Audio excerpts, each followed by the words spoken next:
Good evening. My name is Thurman Greco, and the name of this show is Let's Live, and it's coming to you from Woodstock, New York. And I'm very, very excited about this evening's show because this evening we have a very special guest and a very special subject.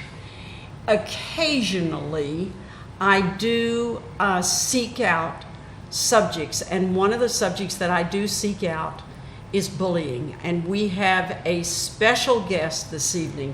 Will you start off and tell us your name? My name is Marques Dukes. Marques, you have a website, I understand. Yes, I do. And what's the name of it, honey? My company's website is www.loveoverloaf.org. Okay, so love, L-O-V-E, over, O-V-E-R, and then loathe. How do you spell that? L-O-A-T-H-E. Very good.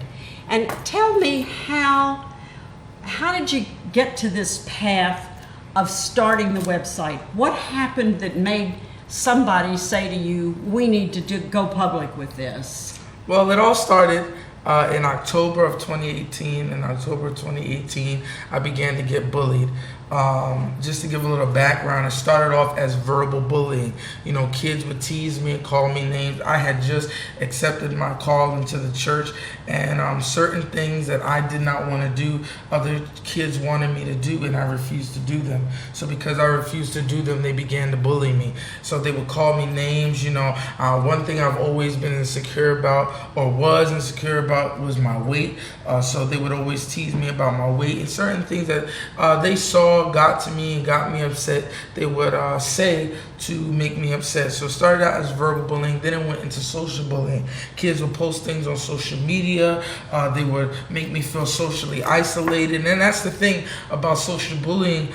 Social bullying shows us that sometimes you don't always have to say something to make somebody feel a certain type of way. And you know, I was socially isolated. Kids wouldn't hang out with me. I would be sitting by myself. I'd be sitting with the lunch lady by myself. And on March 26th of 2019, it entered the last category of bullying, which is physical bullying. On March 26, 2019, struggling to defend myself, I was kicked in the head, leaving me with nerve damage in my brain. After that event, you know, I had an emotional downfall, which I am still recovering from today, you know, and I was just going through so much mentally, emotionally, and you know, I was going through something that I would never wish on anybody else. But I have realized inside, and my mom watching my journey, she had always said, what you're going through, other people go through and commit suicide. So your voice, your story, and your message needs to be heard. So she began to incorporate Love Over Loaf Foundation. Love Over Loaf is a 501c3 nonprofit organization that is, our motto is living to give, giving to empower, and empowering to save. We're living to give resources, give things, you know, not only materialistically, give love, give hope to others. Living to give, we're giving to empower them to stay strong, empowering them to keep going, and empowering to save somebody from giving up, committing suicide, throwing in the towel. Were you at a large school at this time? It was not a large school, it was a private school. It carried that year, I believe we had between 100 and 110 students in the whole school.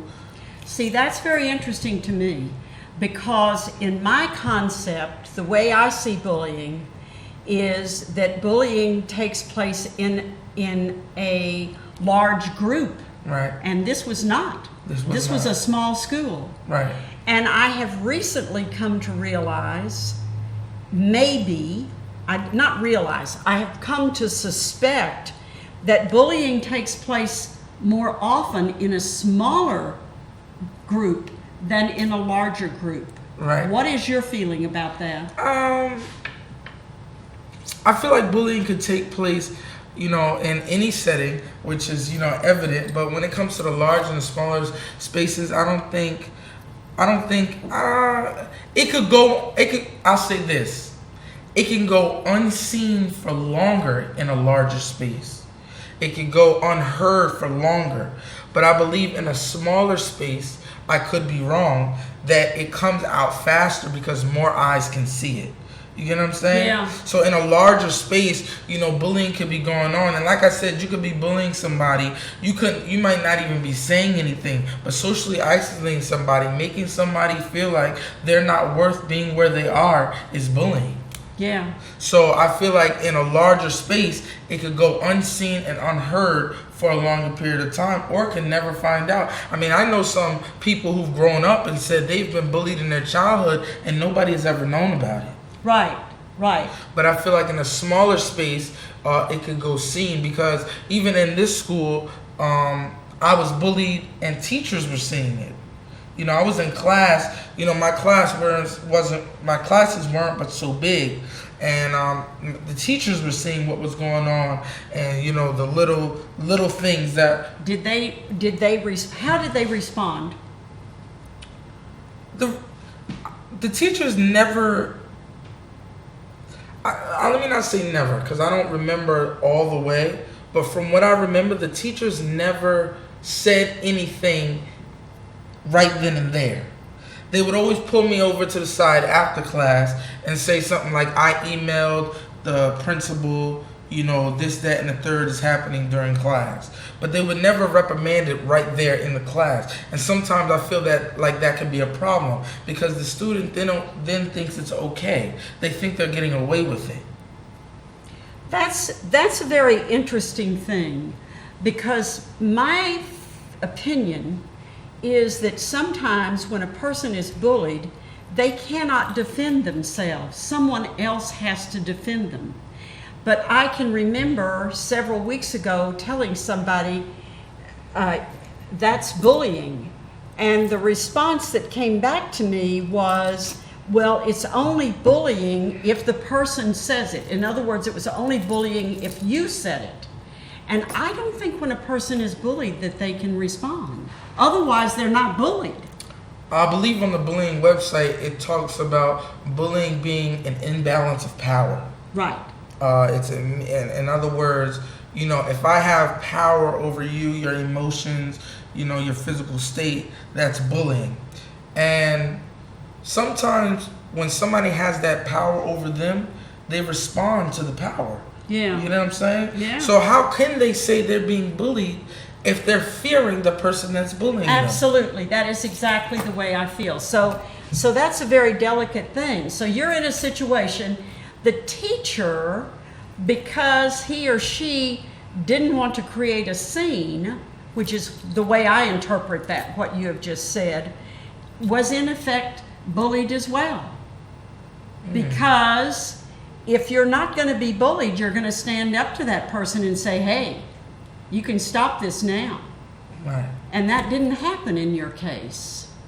And so I think also, not only do we have the person being bullied, we have the bullier, we have the bully, but then you also have the surrounding environment. Right. You have a school, or you have a workplace, or you have a church. You have the audience per se. Right.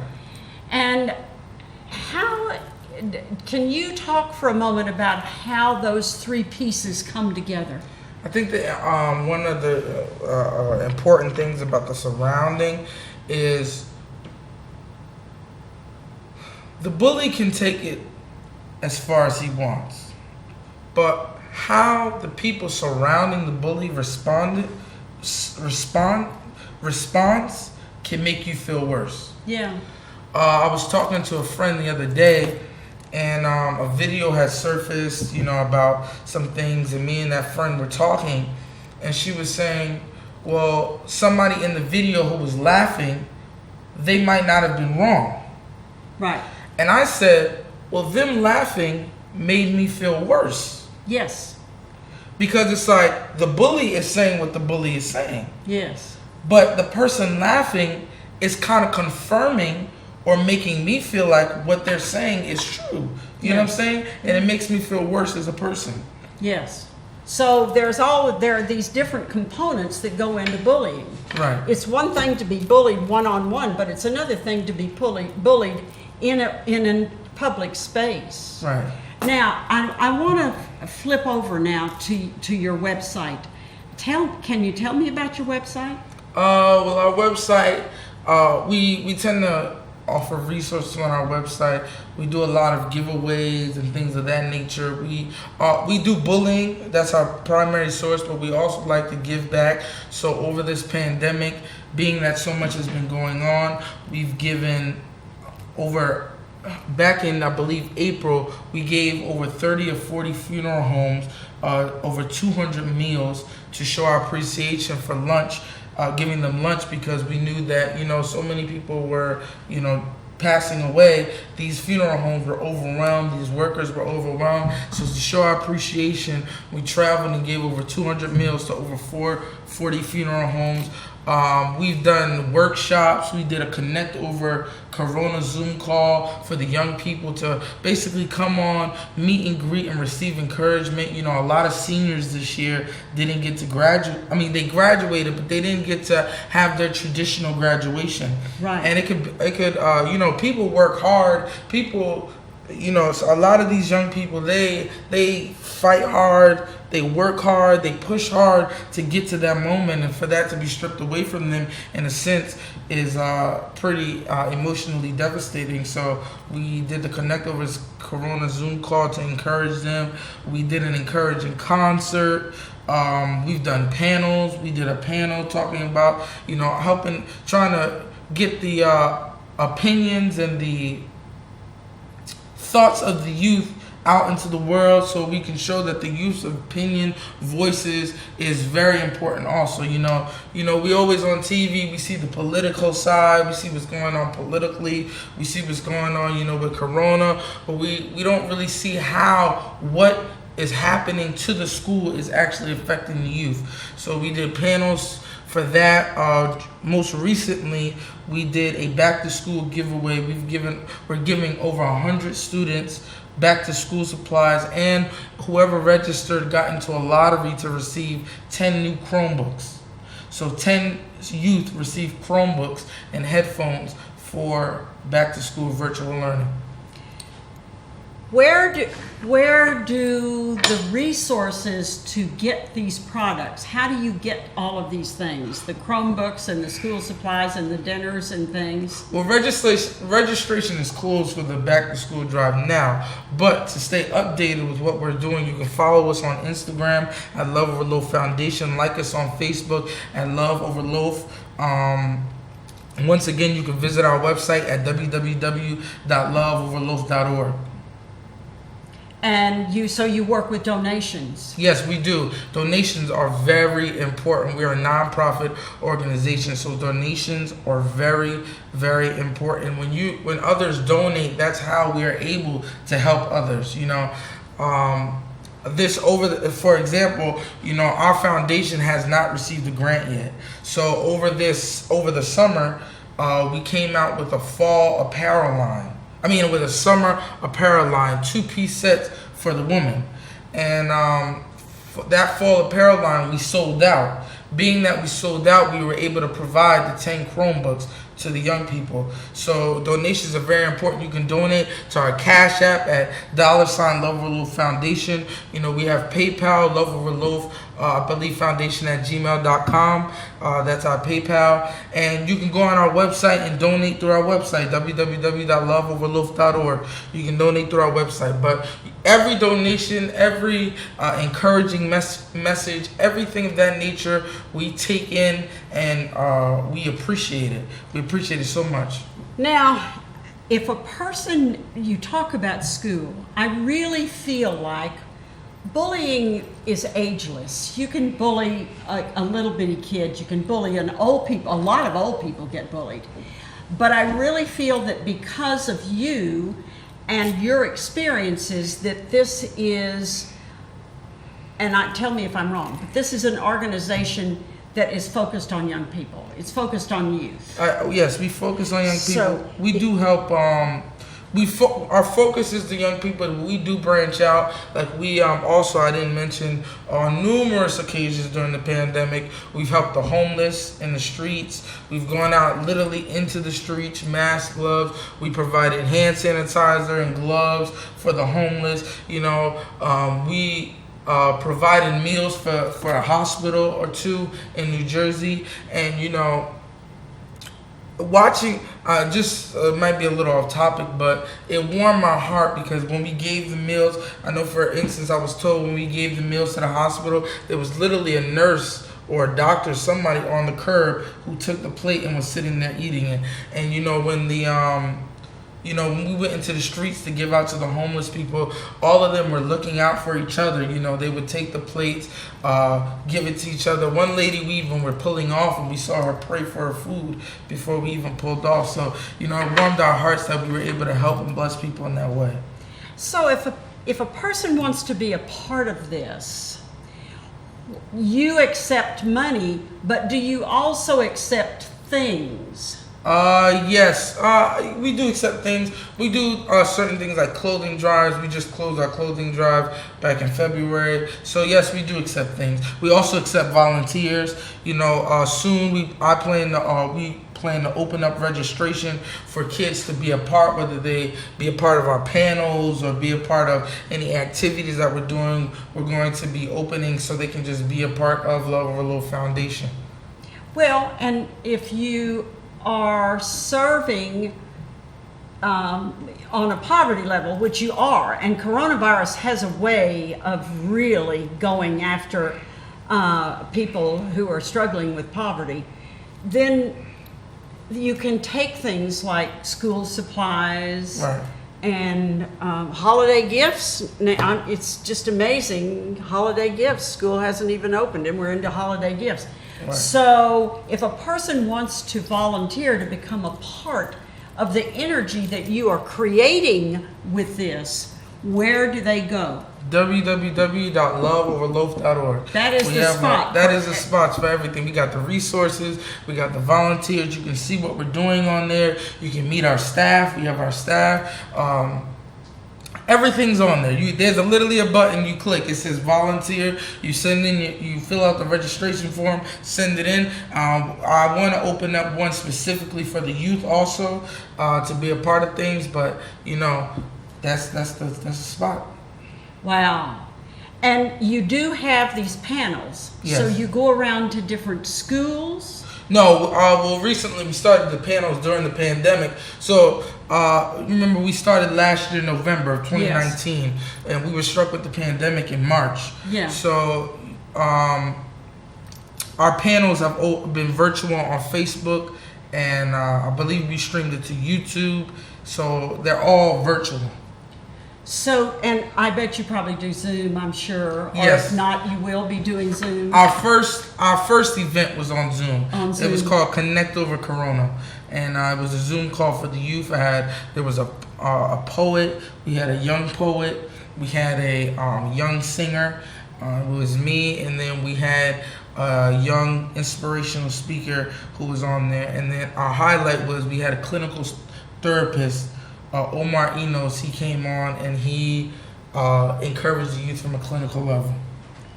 So if someone is being bullied and they contact you, is there something you can do for that person? Well, first we encourage them, then we would, our team would talk, and off the top of my head, we would look into, seeing what they need. For me, when I was getting bullied, I needed therapy. I needed somebody who I could talk to and get those emotions and feelings from what had happened to me out. So, if they needed therapy, we would direct them towards therapy. Whatever they needed, we would make sure we could provide it.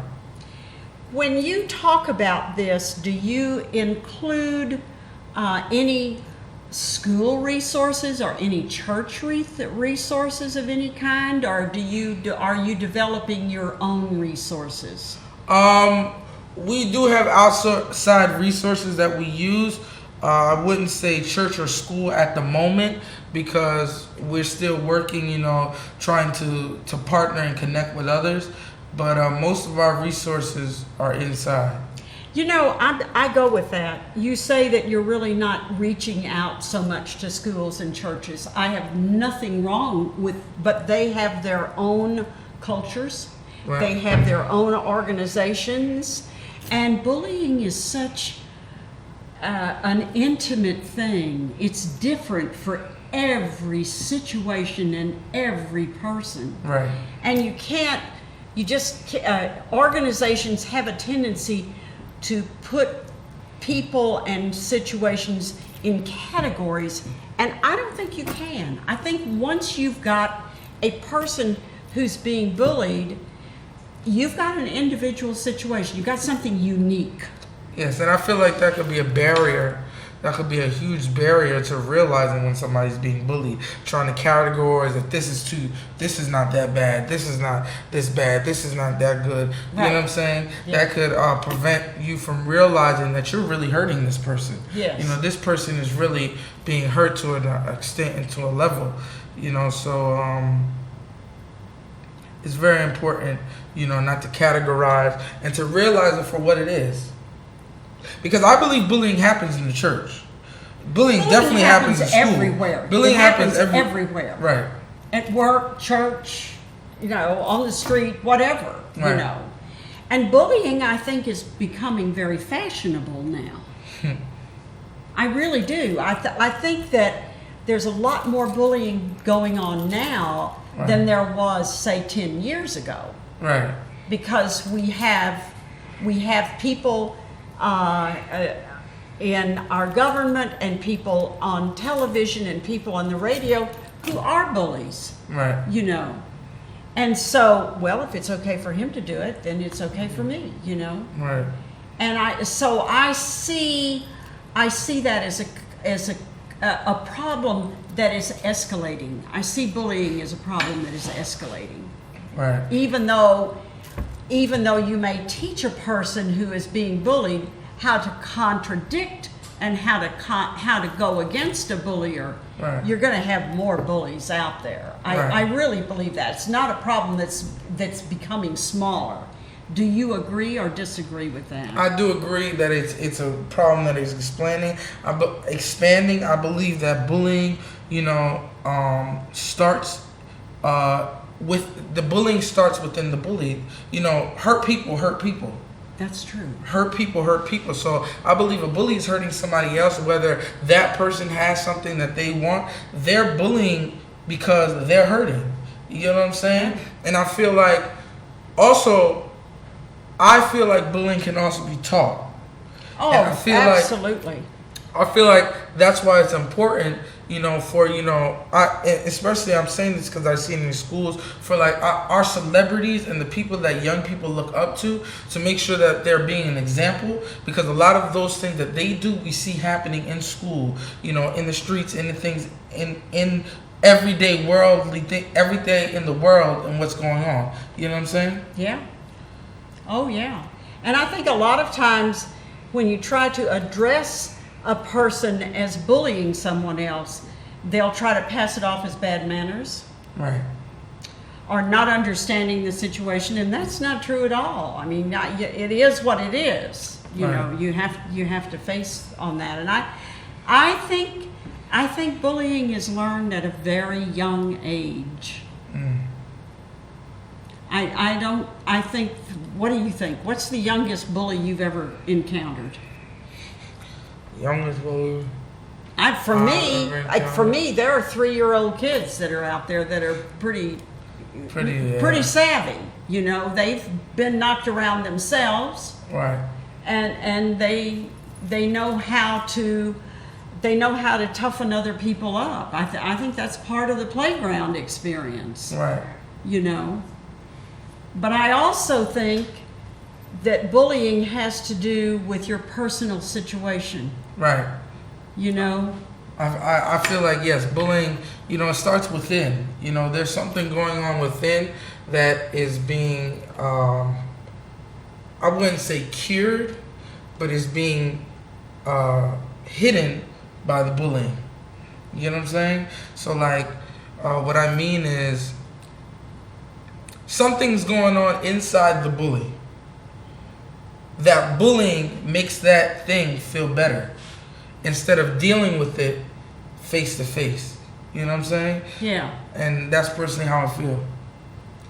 How do you ever, let me see, have you ever, not do you ever, have you ever seen a person who was not necessarily bullying, but you recognized right away this person bullies? Yes. How did you do that?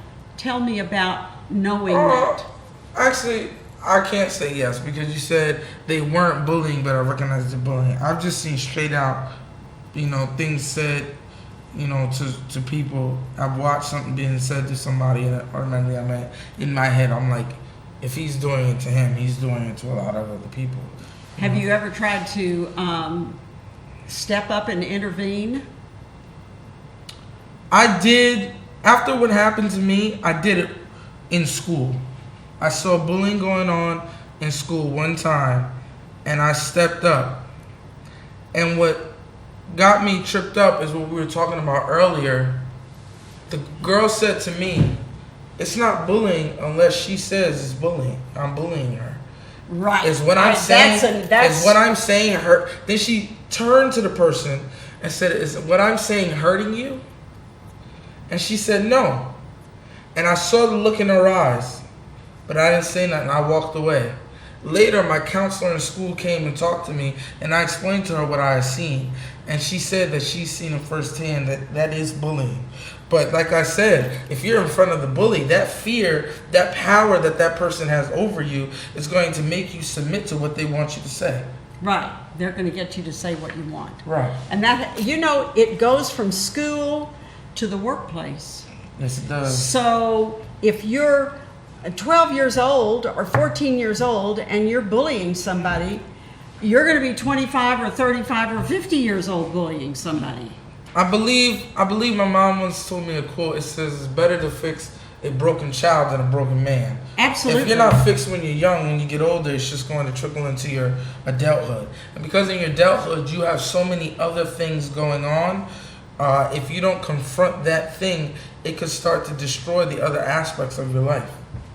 Are there groups in school for children to get therapy if they feel like they're being bullied? Do schools raise the consciousness? How do you raise the consciousness so that a child or a young person knows they're being bullied?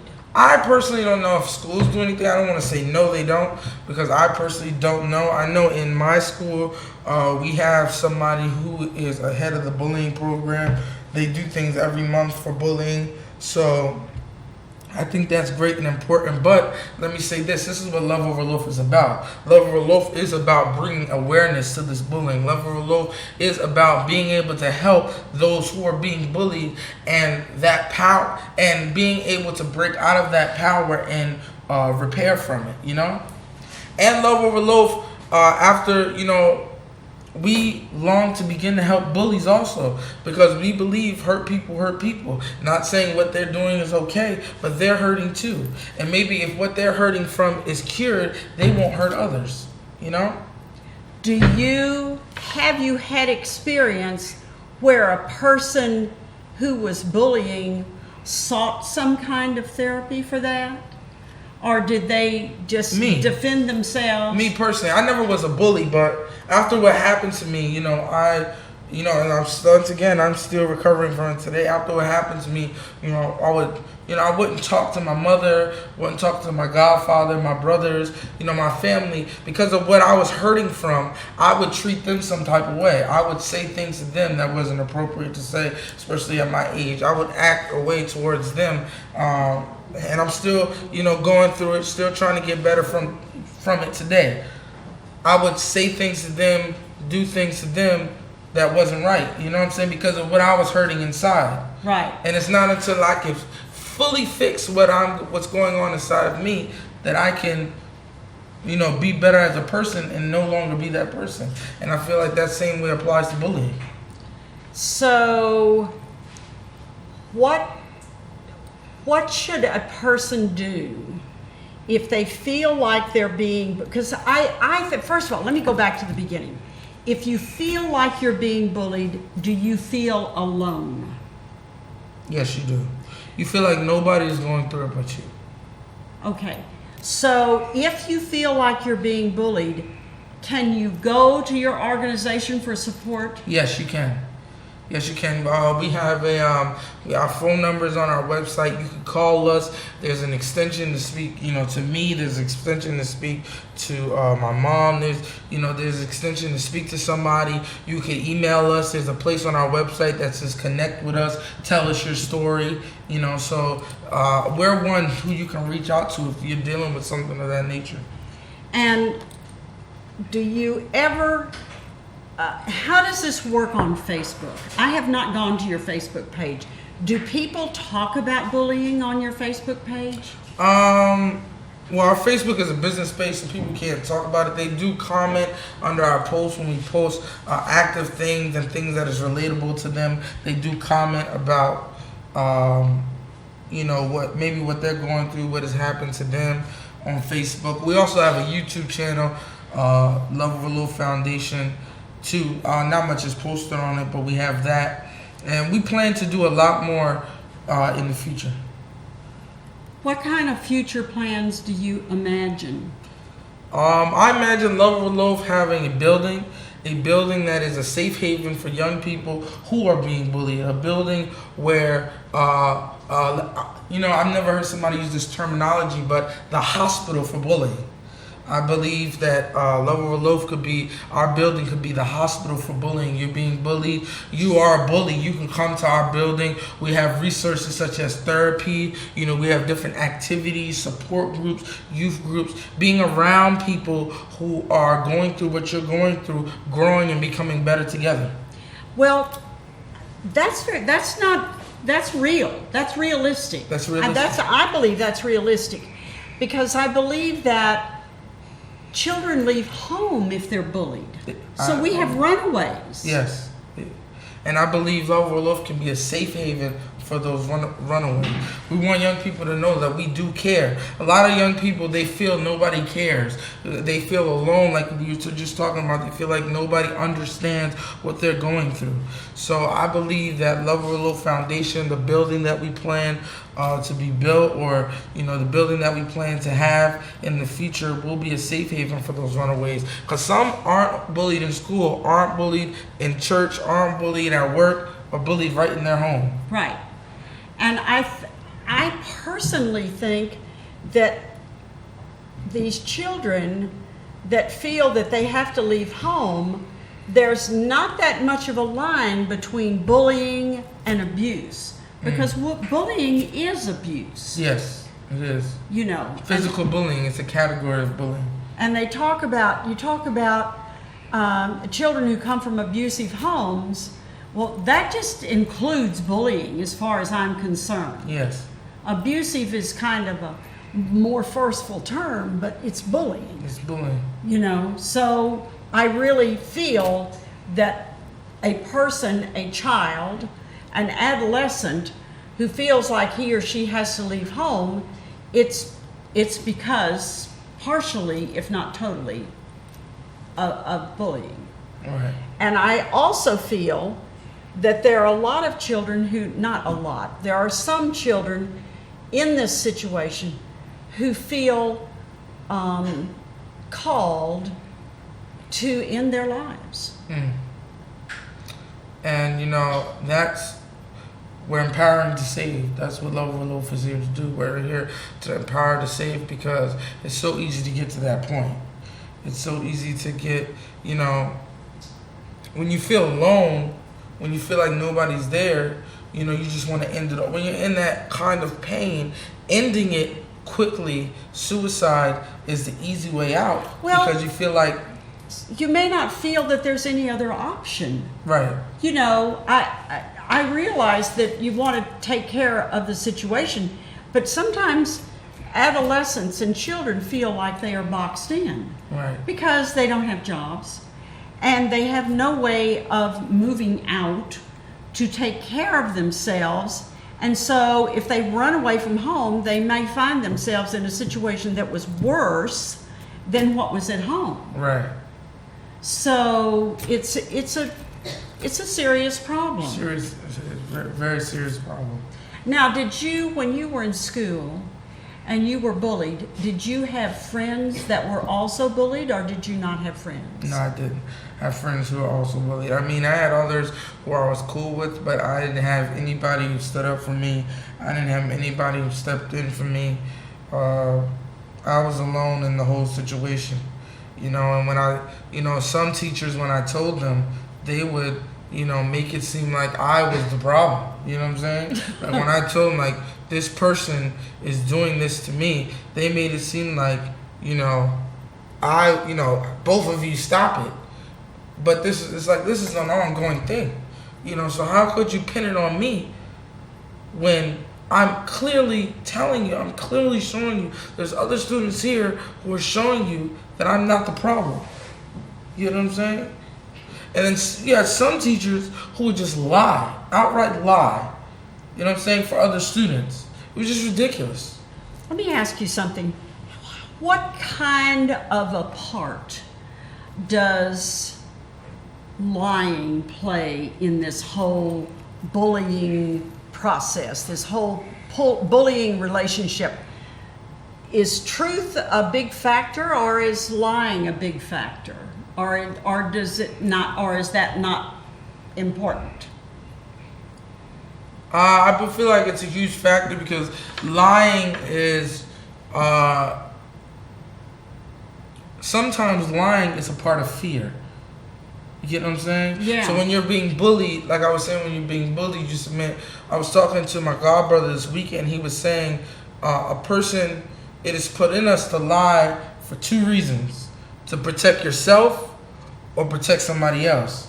And if most of the time, if people are lying for some other reasons, is deceit. And a lot of the times, the person that's being bullied lies to protect themselves from the bully. Because they're already being bullied, but they feel like if they speak up, it's going to get worse. So they lie to protect themselves. And that, yes, they do. Do you think, I believe, my life experience has taught me that there are people who don't care whether they lie or tell the truth. Lying and telling the truth, that's just part of the day. Maybe you tell the truth and maybe you lie. It doesn't make any difference one way or the other. But I think that for some people, if they were not being bullied, maybe they would not particularly lie.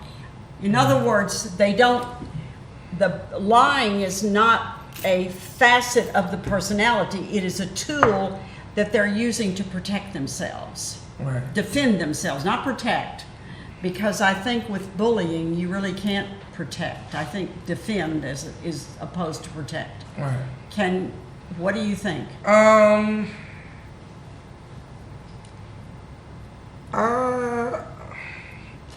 Defend and protect. I don't know. I think lying, I think they lie to protect themselves. Because I feel like defending, when you defend, you're standing up. That's true. But protecting, Yes. you're not standing up. Yeah. You're lying. You know what I'm saying? You're lying to protect yourself. Protect yourself from having to defend yourself. Okay. Especially if it hasn't gone physical. Now you have brought up another subject by saying that. You have brought up, for me, because I have spoken with other people about bullying, I have experienced bullying, I have written about it, I have, whatever things. I have not sat down and thought to myself, there is a vocabulary, because I write books, and in my books I have a glossary. There is a vocabulary that goes with bullying. In other words, you started working these words together to form this vocabulary of bullying, this glossary of bullying. And I'm wondering if there are different kinds of bullies. What do you think? Yeah, I mean, I believe there's different kind of bullies. I believe there's different kind of, I believe a bully is a bully, but I don't know if I believe there's different kind of bullies. I believe people bully for different reasons, but I don't know if there's different kinds of bullies. I never thought that, I've never thought about it in that way. But, different kinds of bullies. I had a job one time in which there was a woman who bullied some of the people that she worked with. Right. And under the guise of taking care of them, she was bullying them. And at first I was very upset because I thought, you are bullying everybody around you. You Right. can't walk in the room without bullying people. Right. And then I realized after a while, you don't even see it as bullying. This is just part of your personality. You just think that walking in and bullying people is just part of good manners. I mean, it was like she didn't really get the concept of bullying. Right, and that's the thing. If you're not taught, if you're not, educated, first of all, you can't correct a problem if you don't think it's a problem. So, for instance, I'm going to use myself because I feel like using myself in situations really, it's better explaining. When I was going through what I was going through, even up until, this year, one thing I dealt with, I went from being sad and upset and emotional about it to being angry at what happened to me.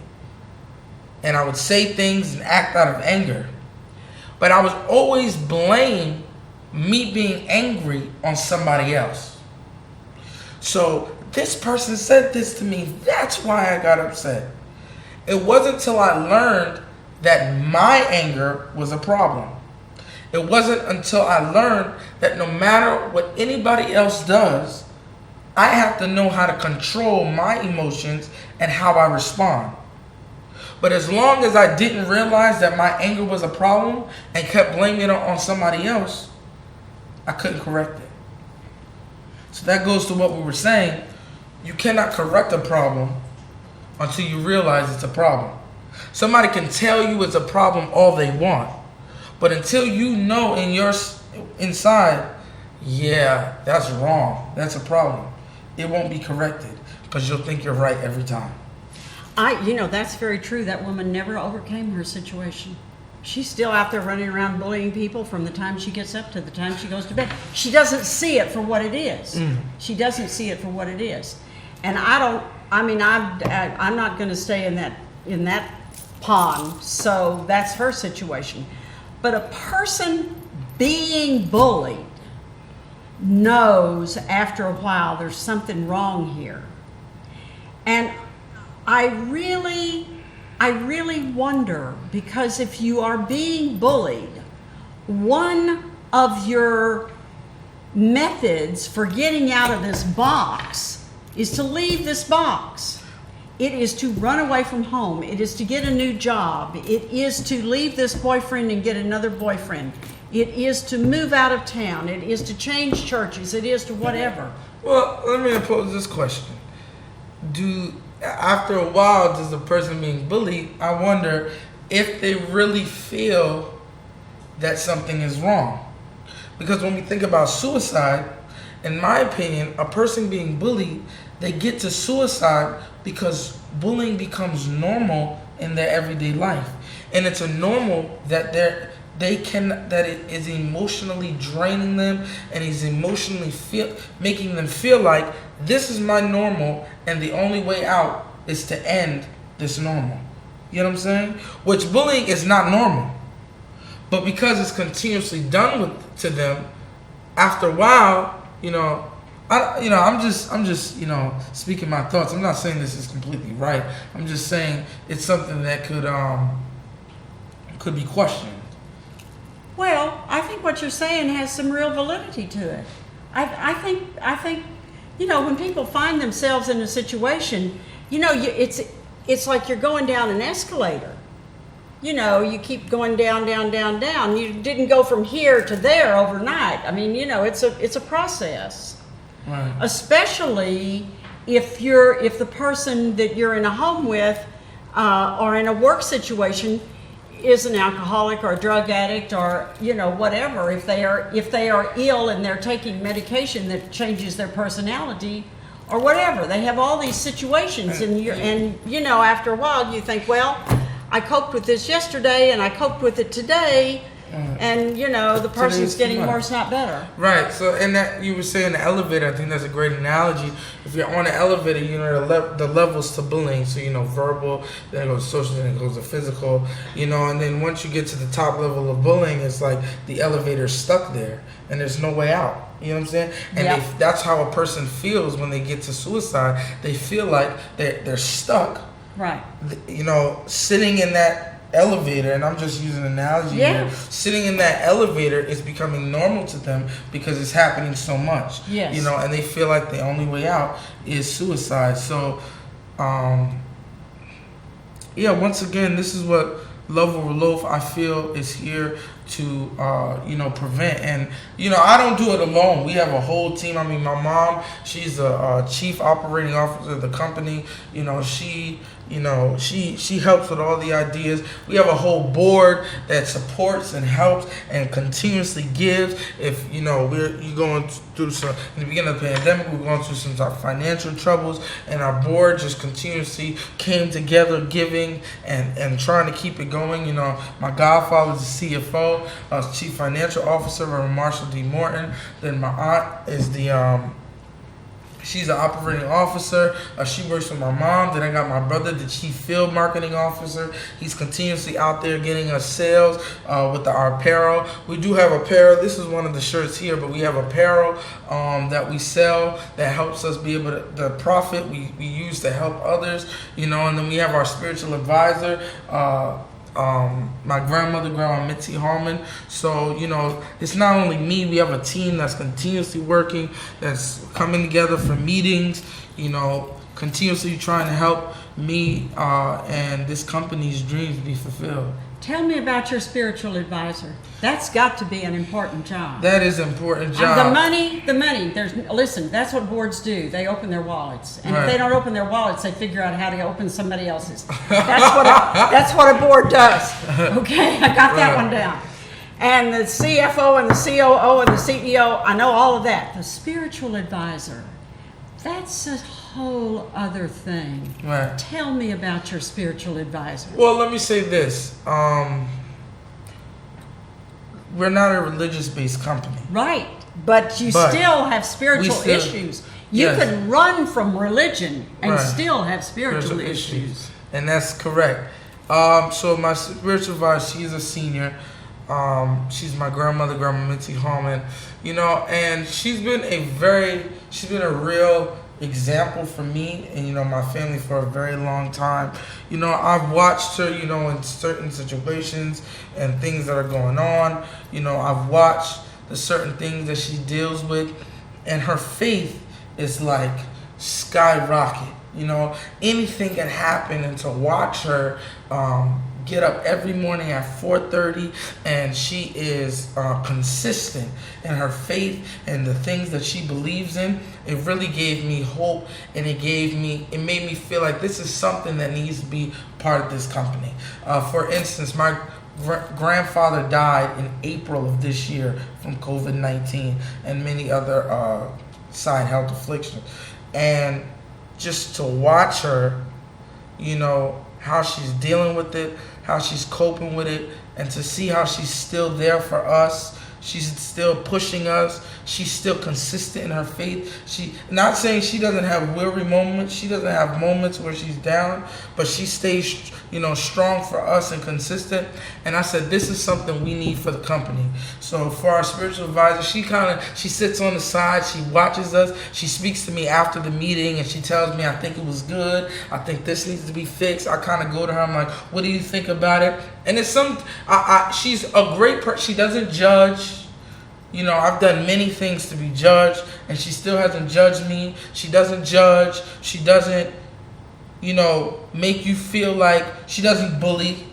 make you feel like you're not worthy because of the things you've done. And as a company, every company has their downs. You have those disagreements, but she makes sure we stay on task, and she continuously pushes us, and she lets me know what we can do to be better and stronger. So shout out to Grandma Mitzi. She's so great. So having her a part of the company has made the company so much better. It's helped me correct myself and some of the things I see wrong, because I'm not always right, when making decisions in meetings, when talking to the people who I work with in meetings, but she helps me to realize and recognize. And she teaches one thing, if she hasn't teaching me anything else, she's teaching me consistency, and she's teaching me how to never give up, no matter what you're hit with. Well, those two things are important. If she doesn't teach you anything else in life, that's enough. Right. But I also feel that you have with the 501c3, you have a business. Right. It's not a profit-making business. That deals with how you manage it. A 501c3 has a specific, it's got its own problems as opposed to IBM or whatever. But it's ethical. It's all ethics. When you start dealing with bullying, you're dealing with ethics, because you're dealing with people who have moved over into the dark side. And you're bringing them back over to your side. And then, of course, the people who have been bullied, they have also got their ethical issues. So it all comes down to ethics. A lot of companies people have, and you realize it's all about money. It's all about money. Who's got the money? She's got the money. Whatever. That's all. Your 501c3 is not about money. It is about people's souls. And that's what the important part is. We want to live in our motto, living to give you into a power to save. We may not have any money, but we still long, and I think sometimes we get so caught up in the materialistic but when materialistic is all gone, what you say to people, how you make people feel will stick. Absolutely. And even when we don't have the money, we try to send encouraging messages. Even in the middle of the pandemic, when we were having, when we were appreciating nurses, we still appreciate them today. But we would send, we might not have had money, but we would send them encouraging poster boards to different businesses, different doctors' offices, just to let people know. Let our essential workers know we love you, we appreciate you, and we may not have the money to get you something, but we want to let you know, and we want to make you feel good because you are worth what you're doing. You are making an impact in this world. Saving one person, you've made a huge impact in this world. I'm going to change the subject now. That's its own program right there. How do you know? How does a person know that they are bullied? How do a person know they're bullied? I'll say this. If you're not educated on bullying, and that's what can lead to suicide, if you're not educated, and if you don't know what you're going through, how you're being treated is wrong, you won't know. I feel like you have to be educated, and when you feel that imbalance of power, you're being bullied. When you feel like somebody has power over you emotionally, power over you, making you feel a way that you're uncomfortable feeling, that's bullying. So one of the jobs of your 501c3 is to educate people about what it means to be bullied. Do you feel that there are people around you in this state, in this country, on this planet that do not realize they are not being bullied? They don't know whether they're being bullied or not? Yes, I feel like there's a lot of people that go through that. And that's the goal of this organization, to show and to spread awareness to what bullying is, and to help young people realize when they're being bullied. You have a powerful and huge mandate which you have given to yourself. Thank you. It's a good thing you're young, because then you're going to have the energy to make it happen. You're going to wear out everybody on your board. That's all I have to say. What do you say, what do you think are a couple of things that have happened to you? What have you learned? What are a couple of things that you have learned this year? If you can even say them. I mean, I've learned so much this year, so much, from still recovering from what I've gone through. One thing, and I think this is why it's so important for me to get the message out. One thing is, be cautious of what you say. Be cautious of how you react. Be cautious of how you respond, because your response, you never know how you're making a person feel unless they tell you. So, and some don't have the courage to tell you. So be careful and make sure that you're always being cautious and making sure the way you respond to others, you would want to be responded to. That's the golden rule. So that's what you're coming up with first, is the golden rule? The golden rule. Because, over this whole year, I've been through so much, based on what happened to me and things of that nature.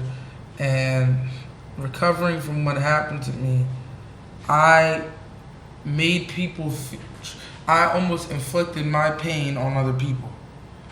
One of the things I've learned about life, if I've learned anything, is at my age, as the first number becomes an 8, I say things all the time that just run roughshod over people, and I don't have the intention. But I'm not sure, and maybe that is bullying, but I think a lot about bullying is intentional and not accidental, but the result is the same. But one of the things that I have learned about you this evening is that you always tell the truth. And I think that's an extremely admirable quality. And it can create its own problems.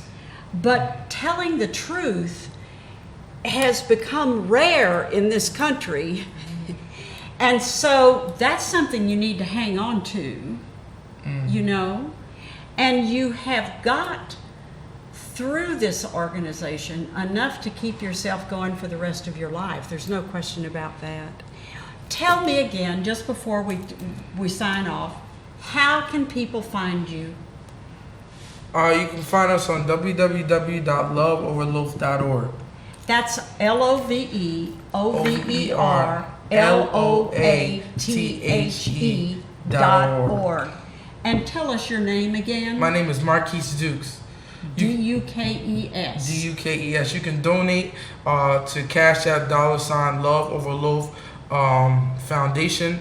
You could PayPal us at loveoverloaf foundation@gmail.com. You can mail us at 15 Municipal Plaza, P.O. Box 1514 in Bloomfield, New Jersey.